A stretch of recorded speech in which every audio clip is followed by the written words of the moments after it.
Hello दोस्तों, नमस्कार। मैं रामाश्रय स्वागत करता हूं आपके अपने यूट्यूब चैनल पर। तो कैसे मित्रों आप सभी। आज हम आपको बताएंगे शुगर जिनको हो गया तो शुगर कैसे कंट्रोल होगा, क्या सावधानियां आपको रखनी है और कौन से आसनों का अभ्यास करना है, इसके बारे में आज हम आपको इस छोटे से वीडियो में बताएंगे। तो शुगर कब, यानी एक तो क्या होता है कि जब हमारा पेंक्रियाज काम करना बंद कर देता है, जिससे हमारे शरीर में इंसुलिन बनना बंद हो जाता है और हमारे शरीर में शुगर बढ़ जाता है। तो इसमें योग के साथ साथ और भी आपको सावधानियां रखनी है, तभी आप स्वस्थ रह पाएंगे। अन्यथा केवल योग करके अगर आप रहना चाह रहे हैं तो फिर मुश्किल पड़ेगा। पता चले आपने खाया पिया क्या, और तो ऐसी स्थितियां हो जाती हैं। तो योग के साथ साथ और चीज़ों का हमें ध्यान रखना है। जैसे योग के साथ आपको दूध का सेवन नहीं करना है, या दूध से बने हुए पदार्थों का सेवन नहीं करना है, चाय नहीं पीनी है, चीनी शहद आदि का उपयोग नहीं करना है, आम केला जैसे फलों का भी उपयोग नहीं करना है। तो इनसे आप बचे रहें और उसके साथ में योग करेंगे तो आप स्वस्थ रह पाएंगे। तो इसके लिए हम आपको योग जो मुख्य आसन हैं शुगर को कंट्रोल करने के लिए, उनको हम यहाँ पर बताएंगे। तो पहला आसन हम आपको बताना चाहेंगे मंडूक आसन। तो मंडूक आसन का अभ्यास करने के लिए आप बैठ जाएंगे वज्रासन में। यह है आपका सहयोगी आसन। अब वज्रासन में बैठकर हमें करना है मंडूक आसन का अभ्यास। तो इसके लिए हमें दोनों मुट्ठियों को बंद करना है। हमारा अंगूठा अंदर रहेगा, नाभि के दाएं बाएं साइड में दोनों मुट्ठियों को बंद करके रखेंगे और पहले सांस भरेंगे, फिर पूरा सांस बाहर छोड़ते हुए आगे की ओर झुकना है। दृष्टि सामने, सांस बाहर और पीछे से उठना नहीं है। जितना देर तक आप रह सकें रहें, और विशेष स्थिति में आप इसमें निम्न गति से सांस लेकर अधिक समय तक भी कर सकते हैं। ये आपको ध्यान रखना है। चलिए तो करते हैं मंडूकासन का अभ्यास।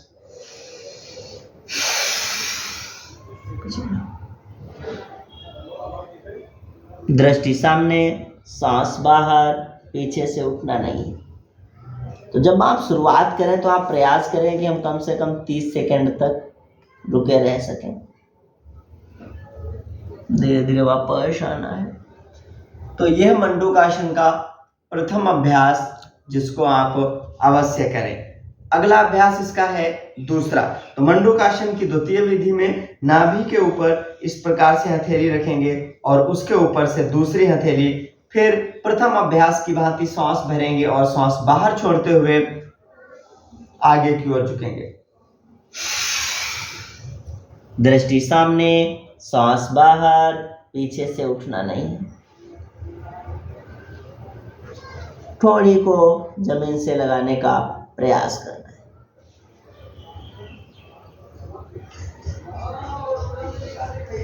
धीरे धीरे वापस आएंगे। तो आपको कम से कम एक बार में 30 सेकंड तो रुकना है। 30 सेकंड रुकने का अवश्य प्रयास करें और इसे आप कई बार तक अभ्यास कर सकते हैं, 7 बार 11 बार। तो धीरे धीरे करके सभी आसनों का अभ्यास आपको करना है और इसमें समय देना है। तो चलिए करते हैं अगला अभ्यास, शशक आसन। शशक आसन का अभ्यास करने के लिए भी आप वज्रासन में सर्वप्रथम बैठेंगे, फिर लंबा गहरा सांस भरते हुए दोनों हाथों को ऊपर उठाएंगे, सांस छोड़ते हुए धीरे धीरे आगे की ओर आएंगे, मस्तक जमीन में लगाएंगे, नितंब एड़ियों से लगे रहेंगे, सांस बाहर रहेगी और इस प्रकार से आप कर रहे हैं शशक आसन का अभ्यास। धीरे धीरे सांस अंदर भरते हुए उठ जाएंगे और वापस आएंगे। तो इस प्रकार से आप 5 बार 7 बार से लगा के 11 बार तक अभ्यास करेंगे। इससे आपका मन भी एकाग्र होगा। अगला अभ्यास करते हैं योग मुद्रासन। योग मुद्रासन का अभ्यास करने के लिए आप इसी प्रकार से बैठे हैं और अब इसमें आपको पहले पद्मासन लगाना है इस प्रकार से। और अब हमें मंडूकासन की भांति थोड़ा सा कठिन अभ्यास है, इसको हम मंडूकासन का बड़ा भाई कह सकते हैं। तो इसके लिए आप इसी प्रकार से दोनों हथेलियों को नाभि पर रखेंगे और पहले सांस भरेंगे, फिर पूरा सांस बाहर छोड़ते हुए आगे की ओर झुकेंगे। बहुत ही उपयोगी अभ्यास है।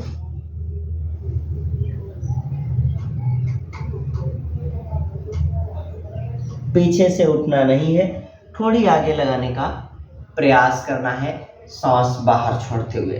तो इस प्रकार से आपने यह योग मुद्रासन का प्रथम अभ्यास किया। अब इसका दूसरा अभ्यास भी करते हैं। जिनसे प्रथम अभ्यास नहीं होता है वह दूसरे अभ्यास को अधिक कर सकते हैं। दोनों हाथों को आपस में इस प्रकार से पीछे पकड़ दें, फिर आगे झुकना होता है।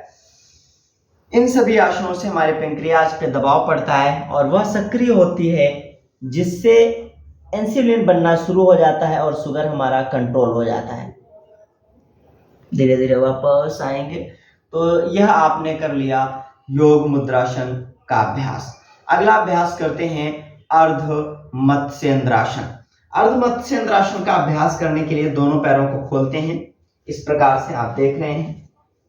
एक पैर को मोड़ लेते हैं इस प्रकार से और दूसरे पैर को घुटने के बाहर से मोड़कर रखते हैं। और अब हमें जो पैर हमारा ऊपर है वो वाला हाथ पीछे रहेगा, जो पैर हमारा नीचे है उस हाथ को हमें दूसरे पैर के बाहर से मोड़ के लाना है और सीधे वाले पंजे को पकड़ने का प्रयास करना है। फिर जो हाथ हमारा पीछे है उधर से हमें पीछे देखना होगा। तो इस प्रकार से आप देख रहे हैं, थोड़ा सा कठिन अभ्यास है, पर आप अभ्यास प्रतिदिन करेंगे तो आप अच्छे से कर पाएंगे। इसी प्रकार से हमें इसको दूसरे पैर से भी करना होता है। एक पैर को हमने इस प्रकार से मोड़ा, दूसरे को रखा और फिर घूम गए और ऐसे किया। तो इस प्रकार से आपको यह कर लेना है अर्ध मत्स्येंद्रासन का अभ्यास। धीरे धीरे वापस आएंगे। तो इसको आप 5 बार 7 बार से लगा के 11 बार 21 बार तक अभ्यास कर सकते हैं। अगला अभ्यास करते हैं वक्रासन का। यह आपके लिए बहुत उपयोगी है। वक्रासन में दोनों पैरों को खोल देते हैं, एक पैर को मोड़ना है, दाहिने पैर को, दाहिना हाथ पीछे रख लेना है और बाएं हाथ को दाहिने पैर के बाहर से लेके जाएंगे और सीधे वाले घुटने को पकड़ने का प्रयास करेंगे।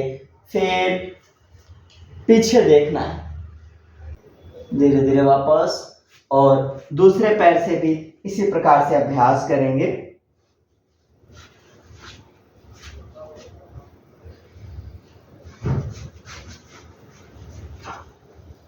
और वापस आएंगे। अगला अभ्यास एक और करते हैं गोमुखासन का अभ्यास। गोमुखासन का अभ्यास करने के लिए आप बैठ जाएंगे वज्रासन में। एक पैर को इस प्रकार से मोड़ना है और दूसरे पैर के ऊपर से रख लेना है। फिर जो पैर हमारा ऊपर है वो वाला हाथ ऊपर रहेगा, दूसरा हमारा हाथ पीछे से जाएगा और आपस में दोनों को पकड़ लेंगे और दृष्टि हमारी सामने रहेगी। तो इस प्रकार से आप इस गोमुखासन का अभ्यास करेंगे। फिर वापस आएंगे और दूसरे पैर से करते हैं। दूसरा पैर मोड़ेंगे और इस प्रकार से पकड़ लेंगे। मैं आपको पीछे की स्थिति दिखाता हूं। पीछे की स्थिति क्या रहेगी, इस प्रकार से आप बैठेंगे और ऐसे आपको पकड़ना है। तो ये है आपका गोमुखासन। दोनों हाथों से बारी बारी से करना है। तो ये हमने आपको कुछ मुख्य आसनों का अभ्यास कराया, बताया। अब इसमें एक विशेष ध्यान रखना है प्राणायाम का। उस प्राणायाम का नाम है कपालभाति प्राणायाम। कपालभाति प्राणायाम का अभ्यास आप अधिक से अधिक करें। ध्यान रखें, आपका यदि ब्लड प्रेशर हाई है तो आप इसे निम्न गति से अभ्यास करेंगे। कपालभाति के लिए हम अपना सिद्धासन, पद्मासन, सुखासन किसी भी आसन में सुखपूर्वक बैठ जाएंगे और झटके से नासिका से सांस बाहर छोड़ना है।